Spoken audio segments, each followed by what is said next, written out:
Welcome sa ating YouTube channel. Ang topic natin sa video na ito ay about sa first degree indeterminate frames using method of consistent deformation. Tapos na tayo sa trusses, tsaka sa beams. This time frames naman. So we have two examples. First one, determine the reactions for the frame shown. So this is a first degree indeterminate frame because sobra siya ng isang reaction. Pwede naman kasing roller yung either A or B. Okay? So, to see this one, we have A vertical and B vertical here. We have A horizontal and B horizontal here. So, pipili tayo ng isang redundant in such a way na statically determinate yung ating beam. So, in this case, we are going to select BH as our redundant for this problem. So dahil mawawala yung BH, momentarily magiging roller yung support sa point B. And then yung BV magiging RB for the meantime. Okay? So, by summation of forces horizontal, due to external loading ito, no? This is 200 kilonewtons. So to solve for the reaction at point B, okay, meron tayong calculator. We have RB times 10 meters. Okay, is equal to what? 50 times 100 times moment arm na 5 meters plus 200 times 5 meters. Okay, shift solve natin. So, ay, wait lang. So, check natin na. X times 10, 50 times, okay, 10 lang pala po. Okay, ayan, sensya na po. So, ulit natin. Yun, 350. Okay, masyado kasi malaki yung kanina, no? So, 350 kilonewtons to. So, by summation of forces, vertical equal to 0, 500 minus 350, that is 150 kilonewtons. So, ayan na po. Okay? So, this is now the primary frame subjected to redundant BH. So, tayo tinanggal natin yung BH. Maglagay tayo ngayon ng unit load 1 dito times BH, which is yet to find out. Okay? Arbitrarily, going to direct yung ating direction dito. Hindi natin sure yan. Mamaya malalaman natin kung tama yung direction. Okay? By summation of forces, this is 1. And dahil concurrent yung dalawang forces na to, walang mai-induce na reaction dito sa dalawang to. Okay? Take note of the reactions na nakuha natin. Mamaya magagamit natin yan sa pagkuha ng reaction ng original structure. Okay, balik tayo rin sa primary structure due to external loading. Okay, ilagay natin yung mga reactions.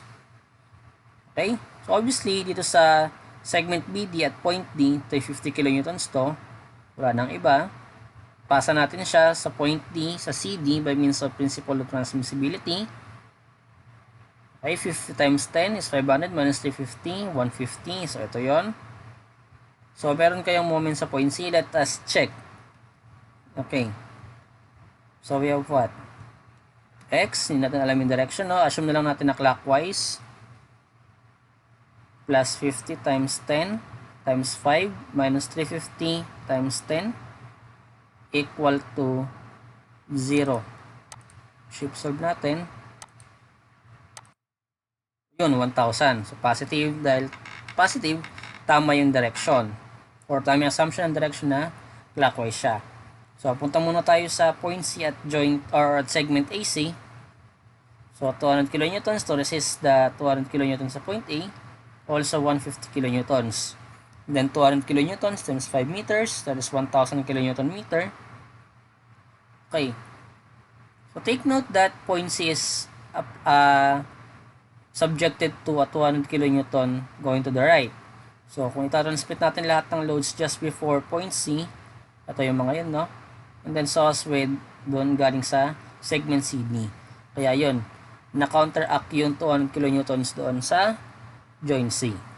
Okay, this time around, magpas tayo ng cutting plane sa bawat segments.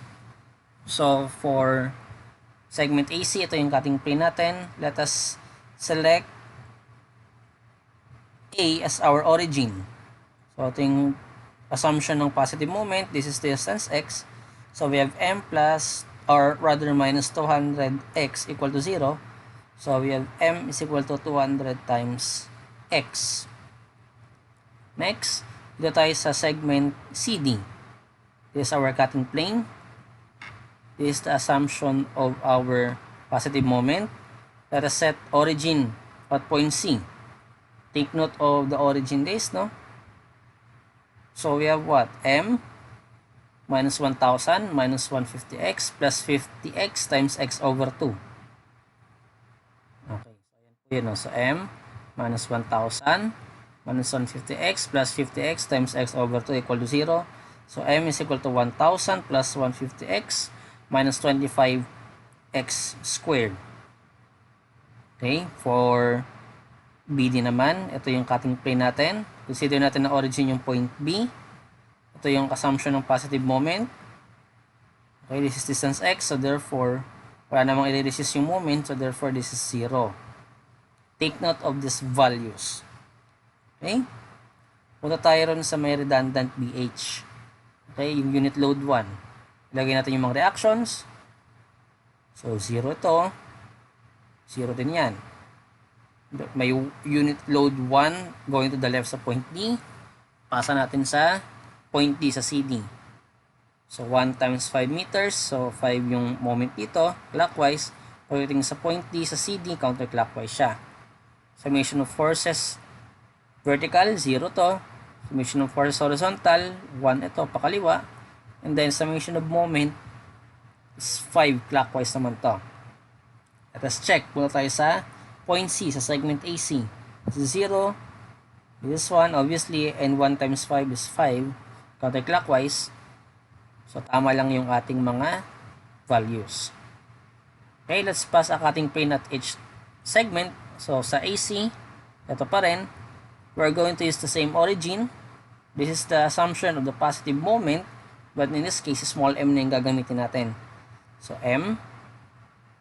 This is distance x. Now, m minus 1 times x is equal to 0. Therefore, m is equal to x. Next. Ito yung ating cutting plane kanina. We select C as the origin. This is the positive sense of the moment na assumed. This is distance x. So, m minus 5 is equal to 0. Therefore, m is equal to 5. And for this one, pass tayo ng cutting plane. We select point B as the origin. This is the positive sense of the moment. This is distance x. So, m minus 1 times x is equal to 0. Therefore, m is equal to x.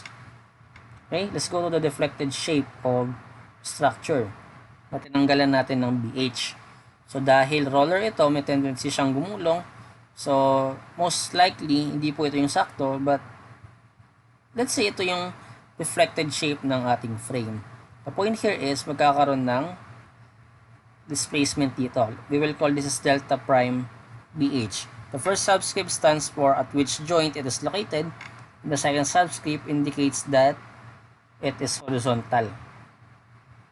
Okay? So next, ito naman yung isa na. This is the deflected shape. Magkakaroon din to ng displacement. So tatawagin natin itong delta double prime BH. So for the compatibility condition, take note that delta prime BH plus delta double prime BH is equal to delta BH, in which delta BH is the original displacement of the joint. But since wala namang displacement na given, so delta BH is equal to 0, making this one or the right hand term be equal to 0.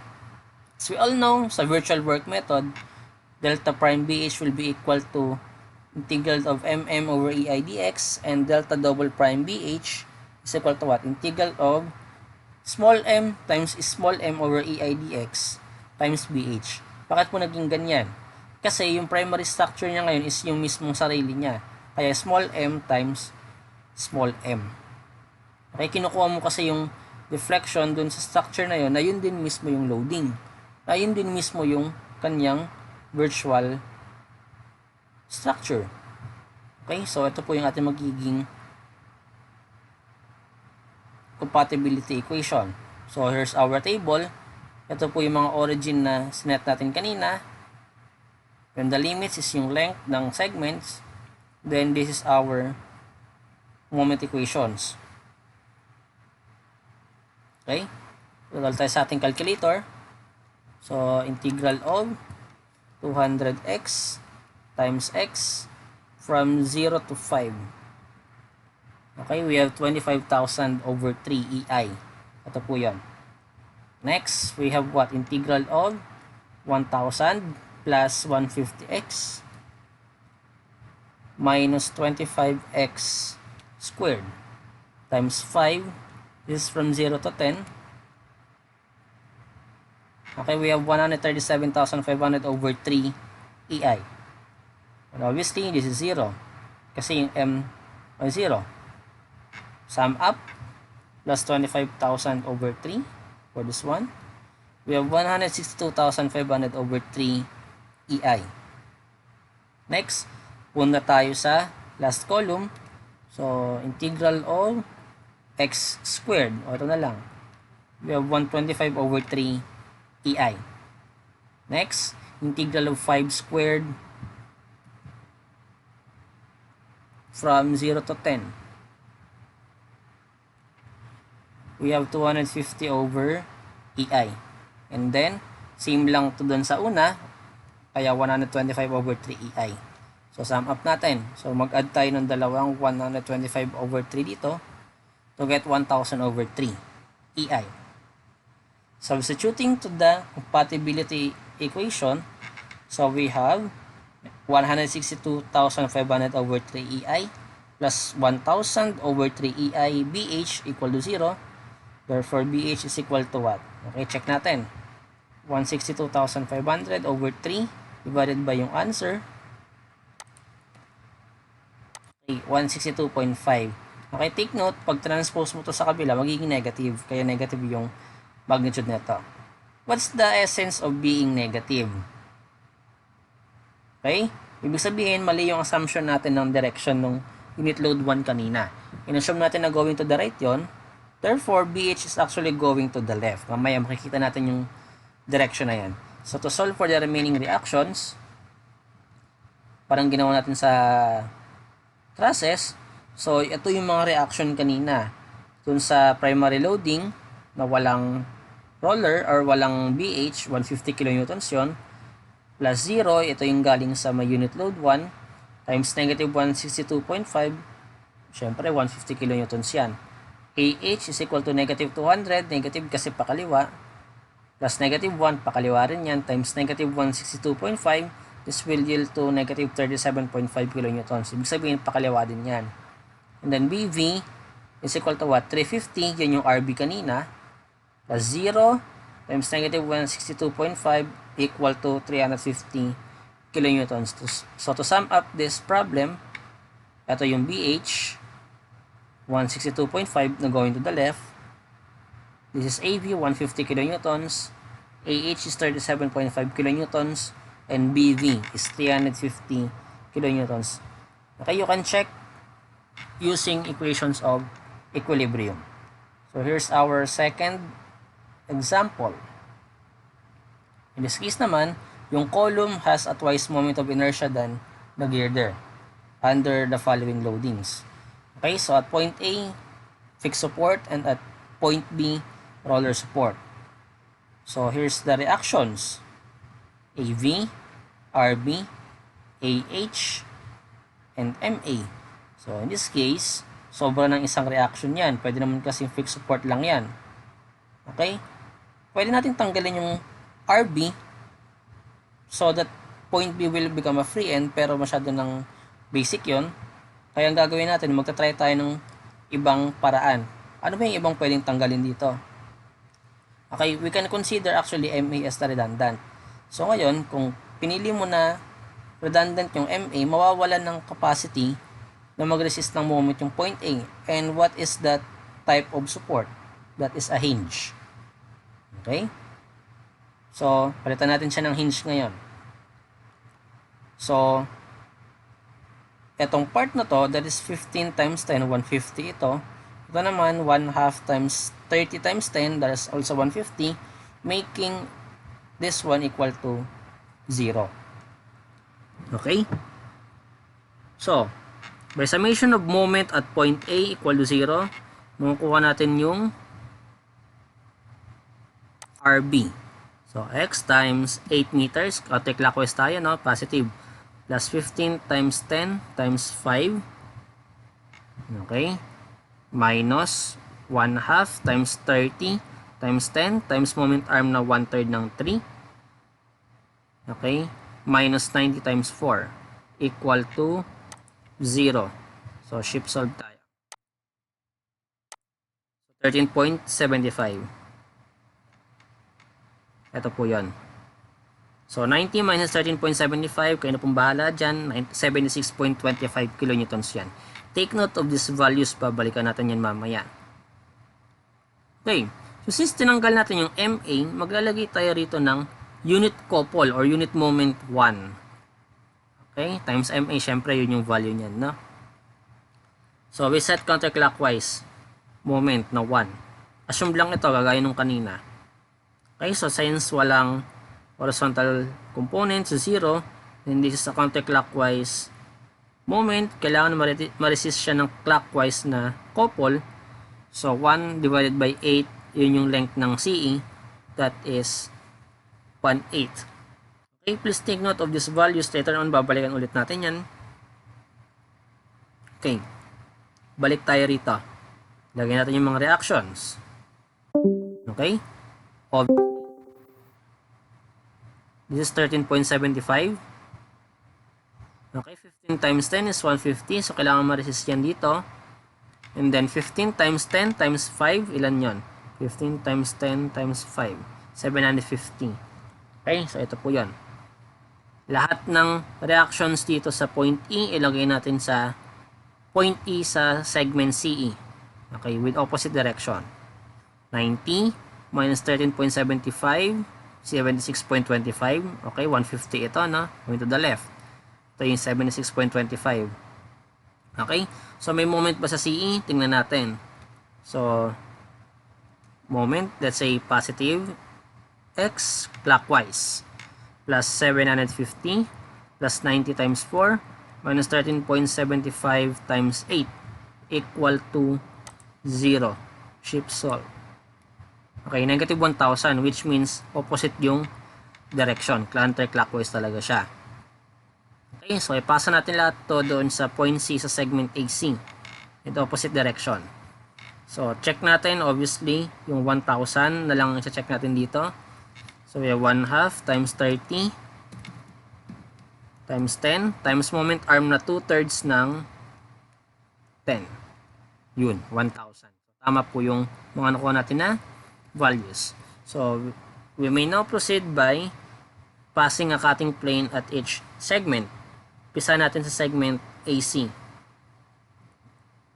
Okay, so pass tayo ng cutting plane. Consider natin yung point C as the origin. This is the assumed direction of positive moment. This is distance x. But first, kailangan natin ng reaction dito or ng intensity ng y dito. Okay, so by means of ratio and proportion, we have y over x is equal to 30 over 10. That is 30 kilonewton per meter divided by 10 meters. So, y is equal to 3x. Okay. So, we have m plus 1,000 minus 150 times x plus 1 half xy times moment arm na x over 3 equal to 0. So, by substituting y is equal to 3x para lahat in terms of x. So, we have negative 1,000 plus 200x minus x cubed over 2. Or rather, this 150x. Palitan lang po natin saglit. Ayan. So, next, pass tayo ng cutting plane sa segment CD. Sa CD lang po, no? Kasi may load na 90 kN sa gitna. Sa point D. So, consider natin yung left portion. Ito yung positive moment natin. This distance x. So, m plus 1,000 minus 76.25x equal to 0. So, we have m minus 1,000 plus 76.25 times x. Okay? So next, consider natin yung segment DE naman. Pas tayo ng cutting plane. Consider natin ngayon yung right portion. Okay, this is the direction of positive moment naman. This is distance x. So m plus 750 minus 13.75x equal to 0. So m is equal to 750 plus 13.75x. Rather, negative 750 po. Yan, nilagyan na lang natin ng negative na. Okay, and then, for segment BE, magpas tayo ng cutting plane. Ito na. So, consider natin yung point B as the origin. This is dash yung positive moment. This is distance x. So, m plus 15x times x over 2 equal to 0. That is m equals negative 7.5x squared. Tandaan nyo po yung mga values na yan. Punta naman tayo ron sa isang figure natin. Lagyan natin yung mga reactions. So, sa point E, that is, point C rather, this is 1/8. So, this is moment 1 para ma-resist yung moment na 1 doon sa point A. Pasa natin sa point C, sa CE. Ito. Then, summation of forces, this is 1/8. And obviously, 1/8 times 8 is 1 na clockwise minus 1 na counterclockwise, so 0. Therefore, wala nang moment sa point E. So that, this is just 1/8 na pataas dito sa point E sa BE. Okay, so balance yan guys. So, equilibrium yan. Pas tayo ng cutting plane. Take note kung ano yung origin natin kanina, yun din yung ating origin dito. Okay, so for segment AC, this is also the positive moment, small m nga lang. This is distance x. So, m plus 1 equals 0. So, m is equal to negative 1. For segment CD, okay, consider natin to ng cutting plane na to. Consider again the left segment. This is m. This is x. So, m plus 1 minus 1/8 times x equal to 0. So, this is equal to what? M is equal to negative 1 plus x over 8. Consider naman natin yung segment DE. Pas tayo ng cutting plane. Consider the right side. This is m. This is x. So, m plus 1/8 times x equal to 0. So, m is equal to negative x over 8. So, for segment BE naman, ito yung cutting plane natin. Point B is the origin. This is x. Wala namang i-resist yung m dito eh. So, this is 0. Okay, so for our compatibility equation, ito yung ating most probable shape ng ating system. So, take note dahil fixed support kanina yan at pinilitan mo ng roller, so ngayon, rather ng hinge, so ngayon, magro-rotate ngayon dun sa point A. So, ito yung ating kukunin ngayon. No? This is theta prime A. Nagkaroon kasi ng rotation, no? Okay. So, for our second figure naman, yung may unit load 1 na couple or a moment dun sa point A, let's say ito yung ating deflected shape. So, magkakaroon ulit na ng rotation. So, this is theta double prime A naman. But since, for our compatibility equation, theta prime A plus theta prime double prime A is equal to theta A, in which theta A is the original rotation at that joint. But since it is a fixed support, unless otherwise specified, is equal to 0, making the right hand term be equal to 0. And just like we did a while ago, theta prime A is equal to integral of mm over ei dx, and theta double prime A is equal to integral of m squared over ei dx times the magnitude of ma. So, dun sa ating table, take note of the origins na sinet natin sa bawat segments. So, for the limits, ito po yung mga lengths nila, no? So, AC is 10 meters, CD is 4 meters, DE is 4 meters, and BE is 10 meters. Take note that AC and BE has twice moment of inertia than girder CE. Let's put now the moment equations for the primary structure with external loading and for with redundant MA. So, integrate ulit natin. So, we have what? Integral of negative 1,000 plus 150x minus x cubed over 2 times negative 1 from 0 to 10. Take note, divide natin ng 2 for the moment of inertia. We have 1,875. Okay? So next, we have negative 1,000 plus 76.25 x times what? Times negative 1 plus x over 8. This one is from 0 to 5. Tanggalin natin to. Oops. 0 to 4 lang po pala. Sorry. 7,780 over 3 EI. Okay. Next, we have negative 750 plus 13.75x times negative x over 8 from 0 to 4 then. So this is 2,140 over 3 EI. And obviously, yung small m is 0, so 0 na to. Let us get the sum. Plus 7,780 over 3 plus 1,875. 15,545 over 3 EI. Okay? Next, dito tayo no, sa susunod na column.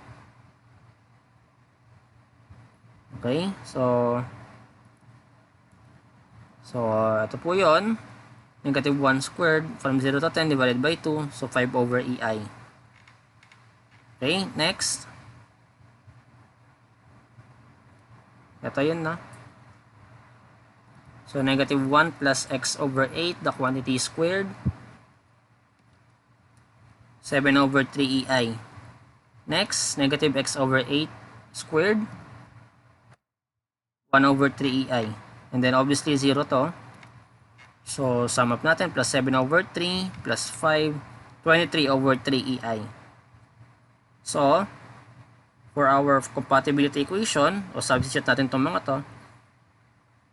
So, 15,545 over 3 EI plus 23 over 3 EI times MA equal to 0.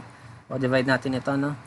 15,545 over 3 EI divided by 23 over 3. Yan. Negative nga lang kasi ito transpose mo yun sa kabila. And roughly this is negative what? 675.78. Okay, this is 675.78 po pala, no? To solve for the remaining reactions, katulad ng ginawa natin kanina sa self-explanatory na to, ito yung mga reactions sa primary loading or primary structure due to external loading, 76.25 plus 18. Ito yung due to unit load na 1 na moment. So times natin yung magnitude. So we have what? Negative 8.234 kilonewtons. Obviously, AH here is 0. Then RB is equal to what? 98.234 kilonewtons. So, bakit po negative yung MA? That is because mali yung assumption natin na counterclockwise yung MA. So, clockwise po talaga siya. So, pagdating dun sa original structure, ilagay na natin MA bilang clockwise moment, 675.78 kilonewton meter. Then this is AB, 8.234 kilonewtons na pababa kasi negative. AH is 0 and RB is 98.234 kilonewtons. So I would like to take the opportunity now to promote our beloved civil engineering twilight. Okay, this is an engineering mathematics and applied sciences review book. Consists of the topics algebra, trigonometry, plane geometry, solid geometry, analytic geometry, including vectors, differential and integral calculus with differential equations, probability and statistics, engineering economy, mechanics, yun yung statics and dynamics, physics, and strength of materials. It has also a conventional solution with an alternate solution to selected problems. Okay? For more inquiries, please visit our Facebook page. See you Twilight po, no? So, ano pang hinihintay niya guys? Grab a copy now. Please don't forget to subscribe and hit the notification bell. Thank you very much.